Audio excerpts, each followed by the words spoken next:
get to prepare your children to take informed decisions to make them better parts of them, better parts, better versions of themselves, to make themselves happier, make you happier, and make the society a better place for all of us. Today, we are going to be looking at the issue of curiosity as a reason for which children and young people might tend to get to start with experimenting with psychotropic substances, including cigarette and alcohol.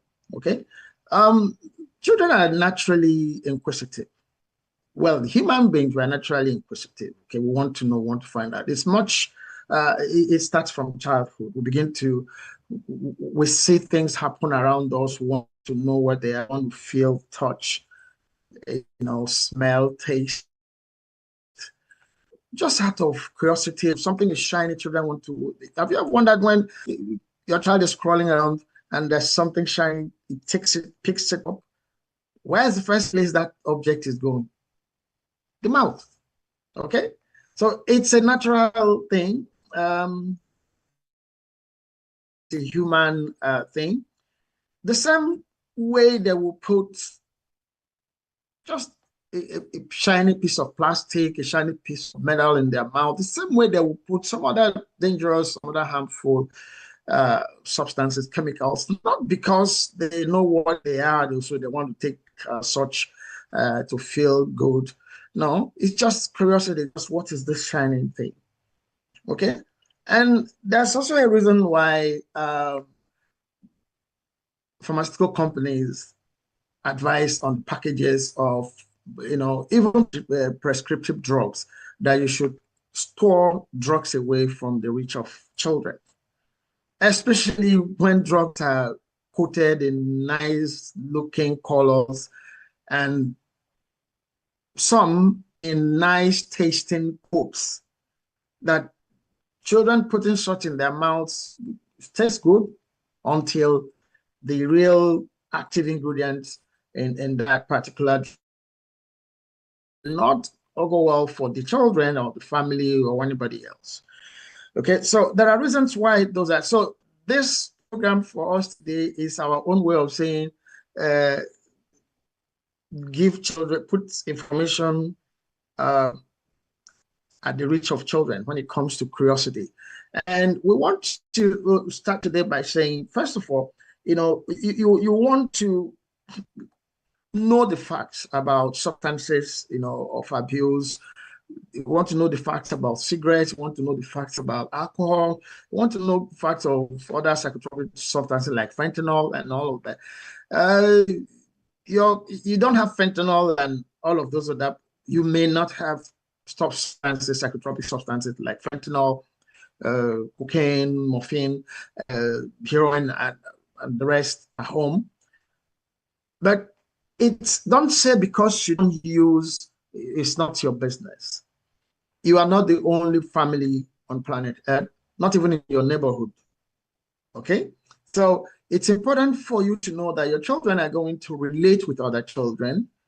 And the whole idea is, if as parents, we get to provide information, knowledge, education for children about specific issues, especially the makeup, the dangers, the potential outcomes of getting to try, not to talk of remaining users, constant users.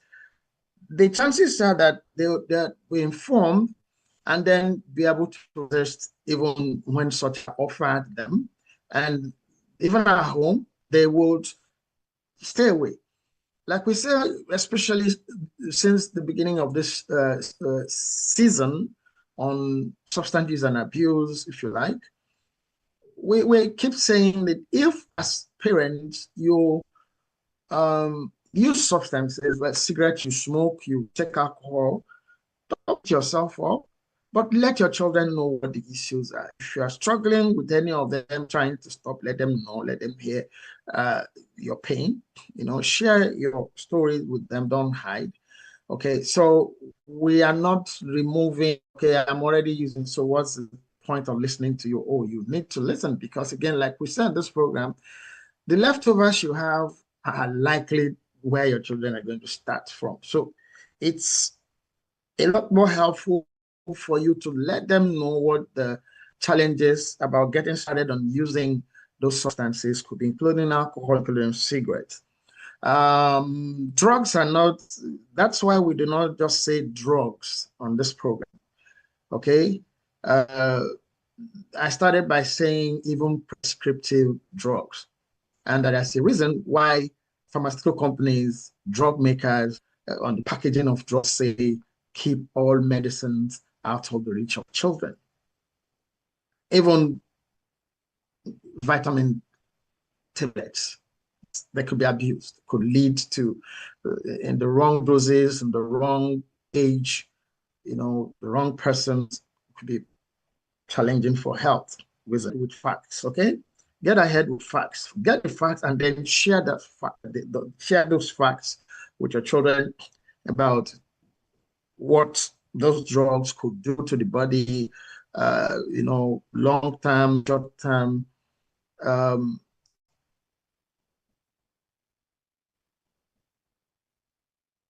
what they might look like in case you do not have, what they might look like in case you do not have. Thankfully, there's hardly anything you can search out on the internet. There's hardly anything you can search out on the internet. Okay, there's hardly any video you can find. You can find videos or pictures of specific drugs as you are mentioning them, you're showing them this is what this looks like. There are some that are amorphous in terms of shapes and sizes and all of that. So, but it's important to let them know the names, let them know um, the effects, the consequences, short term, again, long term consequences of getting to use such substances. The second thing you want to engage in is you want to pay your truth, be truthful, okay? Be truthful and be clear in your truthfulness, especially if you use substances. Be sure to say, okay, well, you've seen this is cigarette, okay? You see me smoking. I've tried to stop. We've said this severally. We can't say it enough. Uh, if you've been following this live stream, you keep saying this every episode because it's important. We are reinforcing the fact that you need to drum that home. Yeah, you see me smoke, you see the cigarette butts here, please don't taste. I'm struggling to stop. Okay? If you are, let them know. Same with alcohol. You don't need to be alcoholic for you to, um, for the effects of alcohol in the system to manifest. Okay? There are people, I know of somebody, I have a family member who even just the smell messes the person up. And there are other people like that. There's no one size fits all in terms of the effects of psychotropic substances or mood altering substances in the body of individual. Like we say, our tolerance level for chemicals, anything actually, are not the same. They're not the same. It's not the same for everybody. So you try to let them know that you see, I'm using this, I'm smoking. It's not because I've tried to stop. I take some wine with my food. Well, but then there's a level. I'm not saying start from this level, no, but you need to understand that this can make you to misbehave, can make you to behave in ways that you will not feel happy about when um, the influence maybe where we tell them the truth. Don't have alternate values. Don't have different values for yourself and different values. In other words, don't apply any double standard uh, communication or reasoning or presentation when it comes to the issue of when it comes to anything in life, really, but especially on the issues of drugs or substances, don't apply any double standard. It'd be like you're asking us not to use. Okay, you have a problem. Okay, why don't you leave us to go and have our own experience? We'll get to that a particular episode in this program. The third thing you might want to look at here is discuss the consequences. Pose the immediate consequences, like you might be in control of yourself. Some people, it takes minutes. Some people, maybe the next morning, your mouth odor, headaches, and all. And then when your body system is not functioning the way it should function or the way it's programmed to function, you miss things. You might not feel too good to go to school. You might not feel too good to go to work. You might not feel good to even to go to play with your friends. Even things as commonplace as that. Okay, the effect of substances in your body can limit your ability to even go out and play football or basketball or swim or with your friends. Okay, those are immediate consequences that you want to take this, and are you planning to go to play football with your friends later today? That's not going to help you do that. Okay, thank you, Yesi, for joining. Thank you so much for joining the live stream. Thank you. So you let them know the immediate consequences of using substances. Don't tell them, oh, if you smoke cigarette or use alcohol, you are going to have cancer in 20 years' time. They don't. Young people usually feel indestructible, and all of us pass through that route. They're telling you not to do something and feel that maybe that information is for somebody else. Yes, your children are like that. And we say, you as parent, unfortunately, some parents relate with their children as if they never had certain experiences. I won't bear that. I share my pains, my headaches, and it's better you do that. It will save them. You have gone through the particular embarrassment, particular challenges, but you have a job to present to your children what you felt, what the issues about those behaviors, those practices were in your own life. If you tell them the truth, chances are that the truth you tell them might make them to just stay away. The fourth thing you want to really pay attention to, say, especially with children and young people, they want to find out. Why is this thing this colorful? What would it taste like if I put it in my mouth? Not because they want to get high, not even because they know what it is. Okay, it's just shiny, it's just there. Tell a child, don't climb that thing, don't climb that place. You turn around, you see the child is already climbed. Don't stop at don't climb there. Explain the reasons for saying don't climb that place. And then if the child climbs, then the repercussion or the consequence, well, I told you earlier. There's a proverb they say where my mother comes from, in the southeastern part of Nigeria. They say a child, I think I've used this proverb before, two subsequent previous episodes of the program. A child is crawling, it's always wanted to go touch the fire in the kitchen. The firewood that they're cooking, the child crawls, wants to go, they'll drag the child back. The mother continues, or the parents or the siblings that are with the child continue to do what they are doing. The child goes back again to want to touch. The Ongwa people of southeastern Nigeria, they have a proverb. They say, leave the child there to go touch the fire. If he gets burned by the fire, next time when he sees fire, he will say pain. So you don't need to remind that child again to say, oh, it's going to be painful. Just touched it, oh, pain. But then why would any child be left to get burnt before that child gets to know that there's a pain, it's an effect for going to touch fire. It's pain, it's burn. Some, the burn might be bad. So you don't want to follow that proverb to say, oh, leave the child when he gets burned by fire, you know it's painful. No, don't do that. But vocalize it. If you touch that, it's going to burn you. It's going to be painful.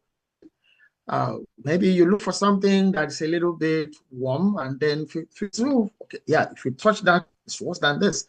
Vocalize your, information.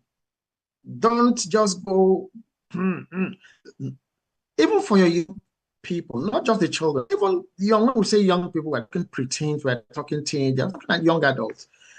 They might not have the experiences you are trying to shield them from what it looks like. For somebody using cigarettes, this is what the heart looks like. Somebody who is, this is what the heart and the lungs might look like. Okay? Would look like. Explain that. Do you like it? No, that looks salty. Well, if you insist on going this route, that's, and then when your lung looks this way, when your kidney looks this way, when your heart looks this way, these are the consequences. These are the other health, long-term health implications, health uh, results along those lines. Huh? Then you need to keep the communication open. It's not a once and for all. It can't be, must not, it shouldn't be a once and for all discussion. And again, children are not on the same level, even twins. Our levels of on understanding or comprehension of issues of information not the same, even for kids. Okay, so don't say because your brother understands this, your sister understands, what's your problem? Why wouldn't you understand? Why wouldn't you understand what I'm saying?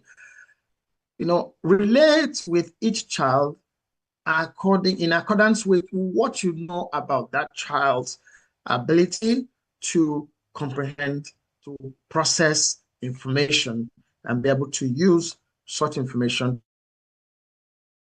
Don't compare them, okay? Some of those issues are interrelated, okay? We're not discussing that, but then it's important here to say, don't compare, because a child could stay away from something. Don't assume that automatically the next one, even the twin brother, the twin sister, even talking about if they are twins, for instance, would. Lalo, thank you for joining. Thank you for joining us. Hockey Guy 18, thank you for joining us on TikTok. All right. So, and then we say keep the communication open. Okay. Don't assume that because you've discussed something today, what did I tell you yesterday? Don't do that. Don't. Okay. There's a temptation to do that in all of us. To say, what did I say yesterday? Yes. You could still say, what did I say yesterday in a different way? I thought we agreed on this. Hi, Tracy Ann. Thank you for joining. I thought we discussed this yesterday.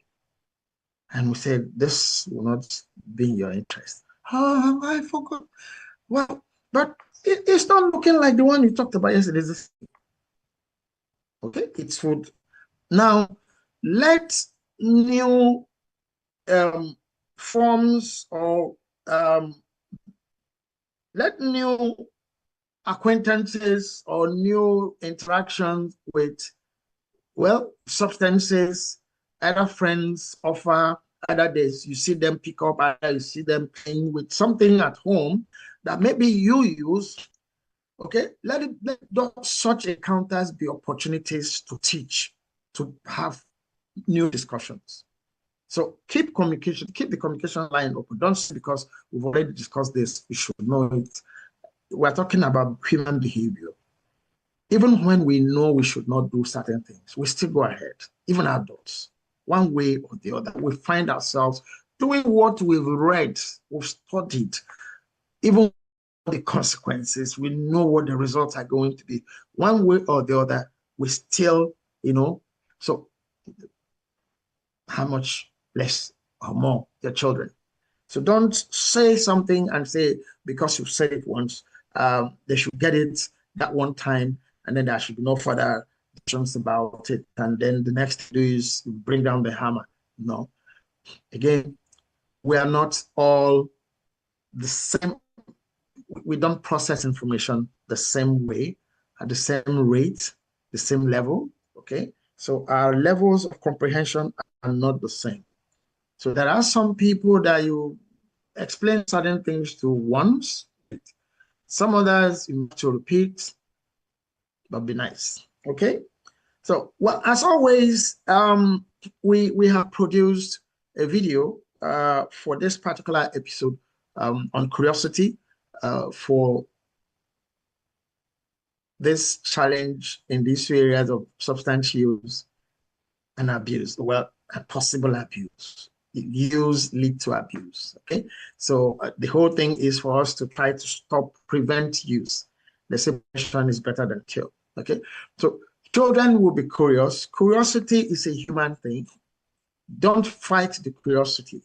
Use their being curious as, a vehicle to teach, to give information about what could happen if you now use this. Okay, so let's relax and watch the video we have produced today on curiosity being one major reason why your children and young people around you may initiate the use of psychotropic substances, including cigarettes and alcohol. Don't go away. Please watch the video. When we come back, we take contribution from community members, and then we continue with the program. Thank you so much for being with us. Dear parents, watch till the end to learn how to prevent unhealthy curiosity in your children and young people around you. Curiosity is one of the strongest and most natural forces in the life of grown people. Curiosity drives children and young people to touch, ask, explore, and test the world around them. But the same curiosity that makes them eager learners in school or bold explorers in play can also pull them toward things that harm them. From watching television advertisements that glamorize drinking and smoking to hearing peers say they are missing out, to watching adults around them use psychotropic substances, the questions inside them only grow louder. What would it feel like? Why do people do it? Am I really missing something? This is why curiosity is a danger. Left unchecked, push children and young people into experimenting with cigarettes or other drugs, not because they want to rebel, but simply because they want to explore, to find, to experience.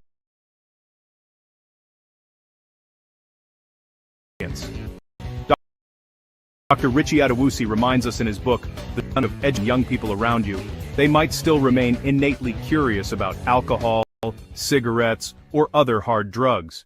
So the question is not whether children and young people will be curious, they always will be. The question, however, is whether their curiosity would be guided by you or by the world. Here are 5 ways to channel their curiosity safely. 1. Get ahead with facts. Children and young people are naturally impulsive. If you leave them uninformed, their curiosity could be filled by friends, media, or guesswork. By giving them accurate and clear knowledge about different substances, their names, effects, and dangers, you remove the mystery and make their curiosity less risky. This transforms dangerous experimentation into informed decision-making. 2. Pair truth with your clear stand. Facts alone are not enough. You need to make your values and expectations clear, leveraging on your cultural, traditional, family, and legal codes. When your children and young people around you know not just the dangers but also where you firmly stand, it strengthens their courage to resist peer pressure. This leads to stronger conviction and less likelihood of being swayed when friends push. 3. Expose the immediate consequences. Adolescents live for the moment. Telling them that cigarettes will cause cancer in 20 years may not sink in. Instead, highlight what happens right away: bad breath, nausea, poor performance, loss of focus, or trouble with the law. When they see that substances bring quick and unpleasant consequences, curiosity loses its shine. 4. Show healthy alternatives for curiosity. Children and young people need outlets for their questions and energy. Encourage them to channel curiosity into sports, creative arts, reading, music, science experiments, and constructive adventures. When their curiosity is satisfied in positive ways, it reduces the temptation to try it and see with substances. 5. Keep communication open. Curiosity grows in silence. If they feel they cannot ask you questions freely, they will find answers elsewhere.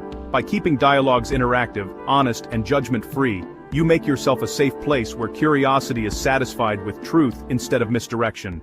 This builds lifelong trust. Curiosity would always exist in and around your children and young people.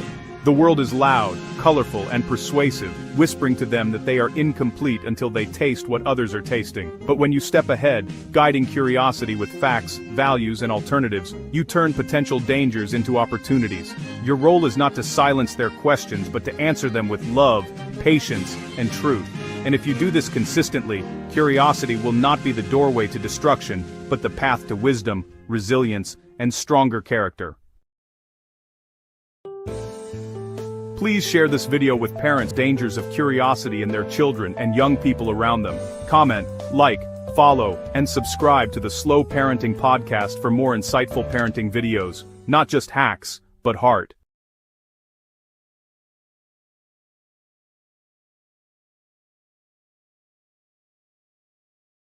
Dear parents, watch till the end to learn how to prevent unhealthy curiosity in your children and young people around you.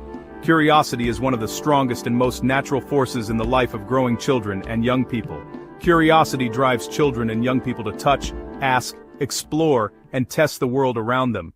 But the same curiosity that makes them eager learners in school or bold explorers in play can also pull them toward things that harm them. From watching television advertisements that glamorize drinking and smoking to hearing peers say they are missing out, to watching adults around them use psychotropic substances, the questions inside them only grow louder.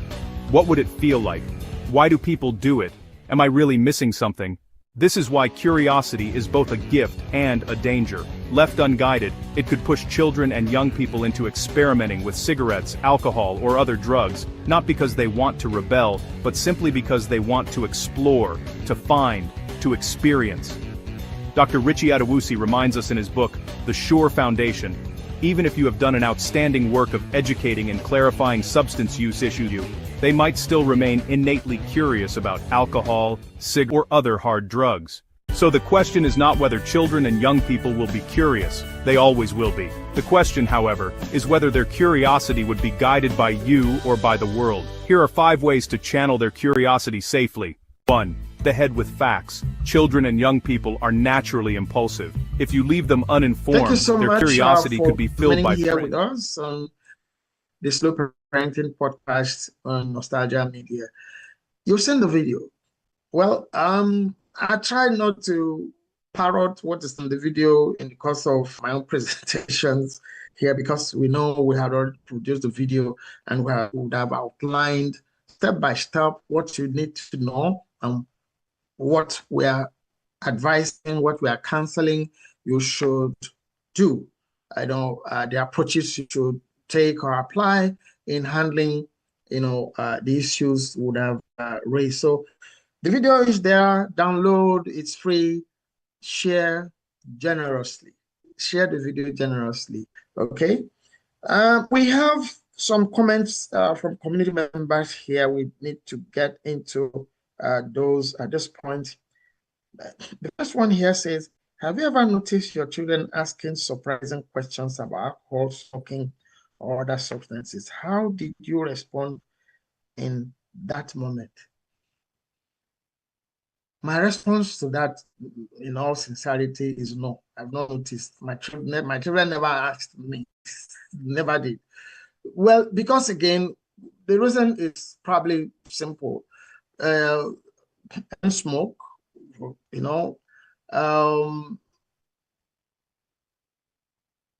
alcohol, wine, for meals and all of that. But naturally, should I say I was lucky, okay? But all of us are not that lucky.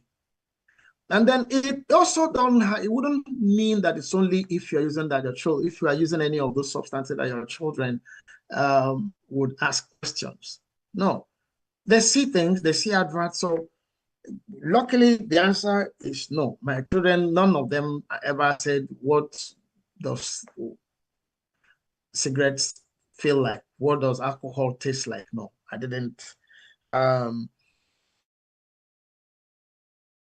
For educating parents to have information and the communication skills to share such information with their children for a very long time.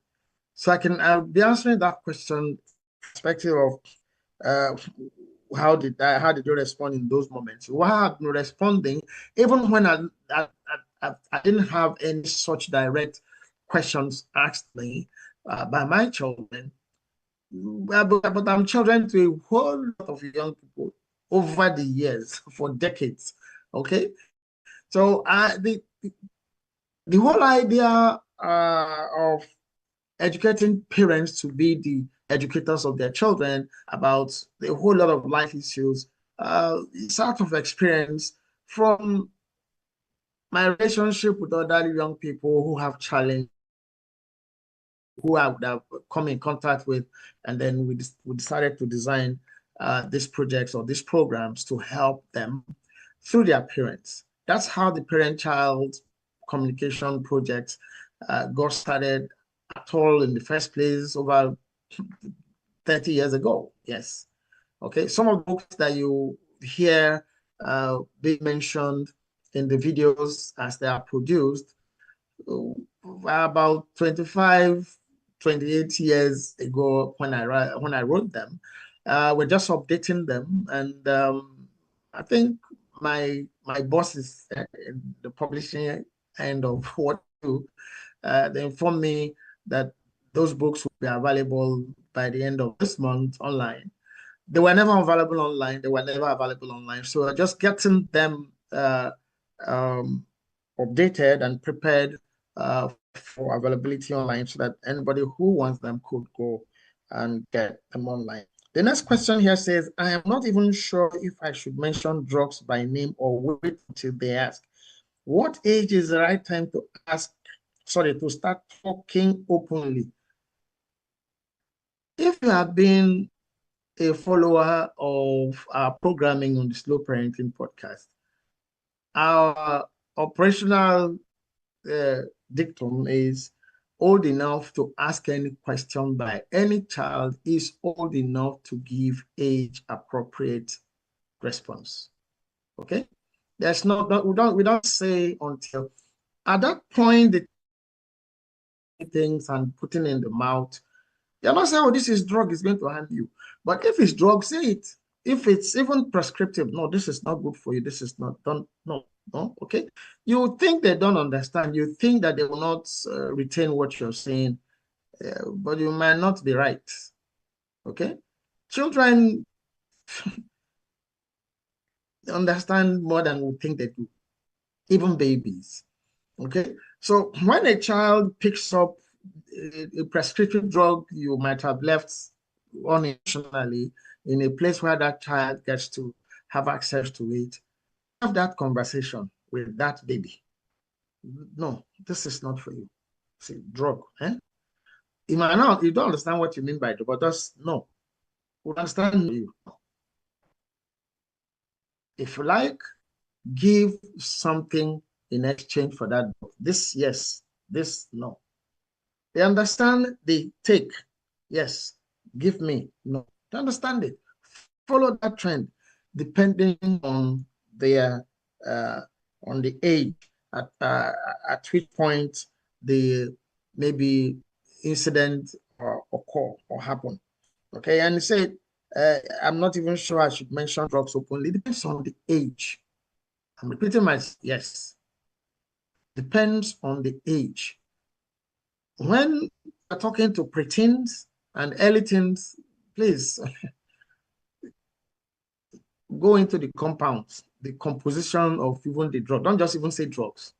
And that's why we started at the top of this episode to say, get information yourself. Know enough about the issue you are discussing.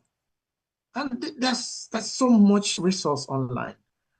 You could find 2 minutes, 3 minutes, 5 minute videos on the effect of cigarette, the effect of alcohol. You just watch, not for your own sake, not because you are interested in using, but for the sake of your children. Thank you, Legendary Motive. Thank you for joining. Hi. Please tap, tap, tap, tap to like the stream. Please help us to like the stream. Okay, let us take the like up. Let us take it up. We're still below 1K. Let us take it beyond 1K, please, before we end this stream. As a question here, said, my daughter once asked, Mommy, why do people drink or smoke? I froze. That's not me. I'm not the one that froze or freezes. The person asking this said she froze. Okay. I didn't even know what to say. How do you answer questions like that without making them more curious? He said, don't quote, don't underquote, don't sweep anything under the carpet. Okay. Be feel you are happy. You're sorry. You're fortunate that question you get asked that question, and that question is not, being asked their mates or their peers or their neighbors. She's asking you that question. Answer the question as, depending on the age again, as openly, sincerely. Do not have the right information. Be sincere. Oh, wait, I will find out. I'll get back to you. Please find out, get back to discuss, to give that information. Okay. Mary, question you asked yesterday, I said I will get back. Okay, can we have that discussion? Oh, yes, mommy. Alcohol, cigarettes, go into what are the composition, what lead to. Okay? And say, these are the reasons why it's not for you. No. Well, there are some parents that smoke and use alcohol. Oh, what do I say now without my struggle? Without no, share your struggle.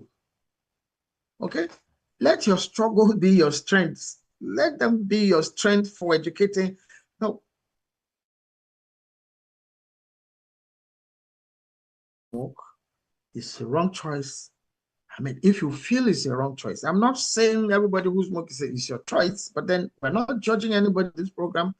But then be sincere with the information you're giving your children. So we're not saying, oh, because you smoke, it was a wrong choice you make. It might still, you might believe it's a right choice you've made. It's personal, as it were.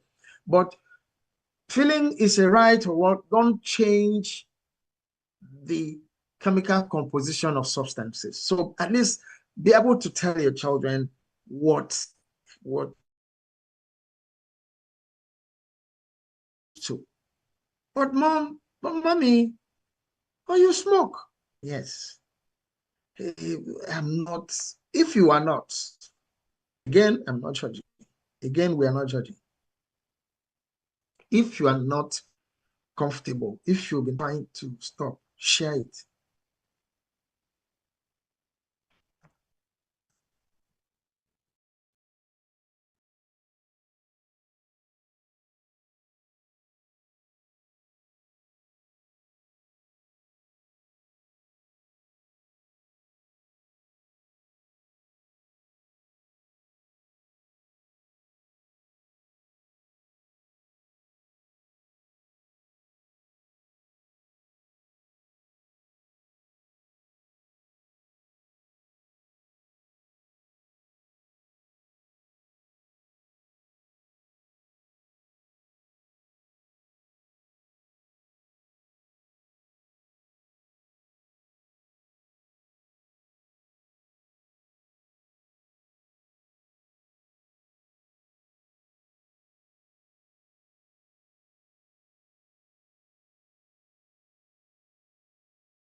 Sorry about that, guys. I got a bit choky.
being around, being taught to do what they do, it's best you find ways to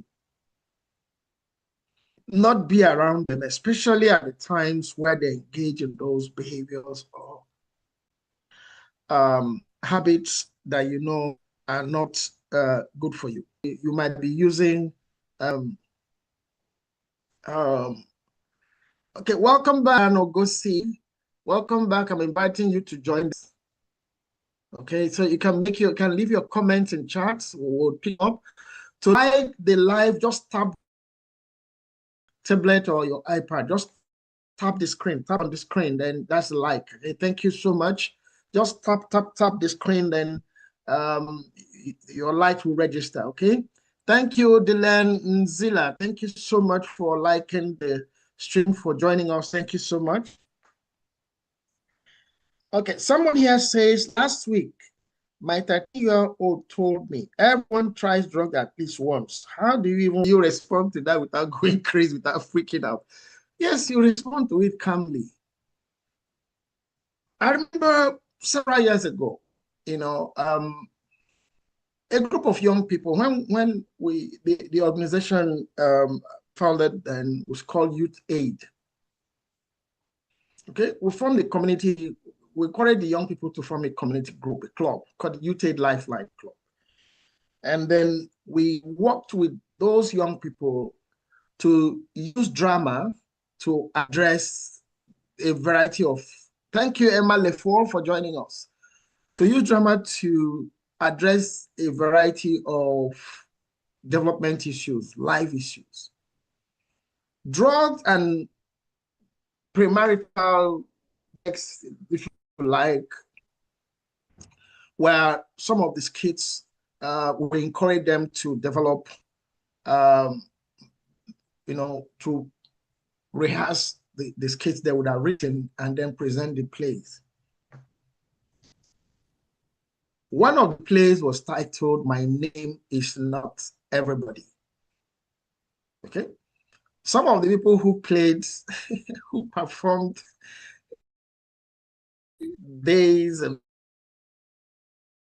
of teenage children themselves today. Okay. That drama was called My Name Is Not Everybody. So let your daughter know that they say, well, everybody is doing it. Are you everybody?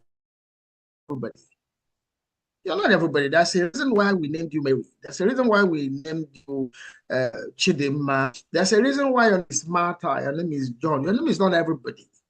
So you are you. So getting to do things because you feel that, oh, this is what everybody else is doing. First, it's not even true that everybody is doing it. Whatever it is, whether it's substance use or intercourse, it's not even true. All of us grew up because maybe you've seen, you heard, whatever, you are clapping your friends on to go to try. Come back and report to you now to tell you how it feels. Yes, all of us grew up.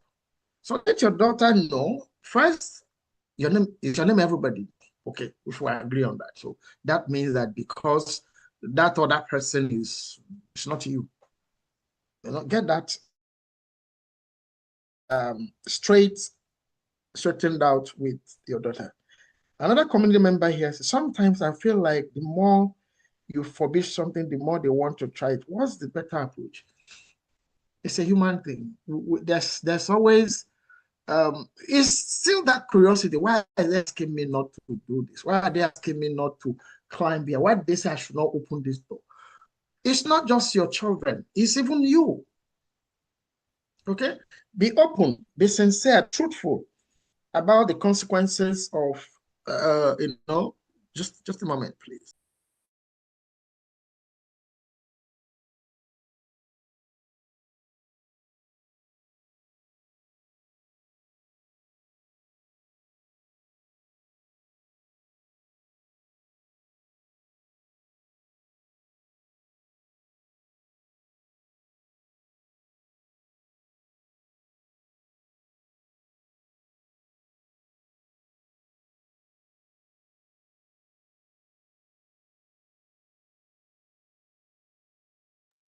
Like we say, sorry about that. Be open, be sincere. Okay? Don't shroud anything in mystery. Mystifying anything, you know, saying, no, don't do this. Why? Because I said you should not do it. No. Explain. Okay, we touched about this. Be sincere, be open, be truthful. Discuss your struggles. Discuss the struggles of other people who are using. Discuss consequences. Use media materials that could help. They are available there online. Okay, maybe one of the things we probably might do on this program is we could develop a video material, you know, because in the book, The Shaw Foundation, we have a chapter on the different, you know, families of psychotropic substances and specific names. So we could go ahead to develop a video in that area, drug names and consequences of use, short-term use, and all of that, legal status, and all of that. All of them are in that book. So we might actually develop a video of our community members, and that video, guys, I'm giving you one more job. You might not like that. Okay, yes, we might need to produce that video and have it available on, you know, substances of abuse and what you need to know about them. I've also given you a title for the video just right to this program, to this podcast. You'll find the title in the chat or in the summary of the podcast for today. So, you know, sometimes I feel like my children must Google more than they trust me. They shouldn't. Sometimes I feel like my children trust Google, not must. Okay, sorry, I read that wrong. Sometimes I feel like my children trust Google more than they trust me. Make yourself that trusted friend. Position yourself. If you answer their questions, you say, okay, you can find that out on your own. You're pushing them away. Even if you are going to go and ask Google yourself, okay, even if you're going to go look for that information, video, or whatever on Google, don't say go and check Google. You are pushing them away. Every question your children ask become opportunities to bond, to respond to, you know, their curiosity.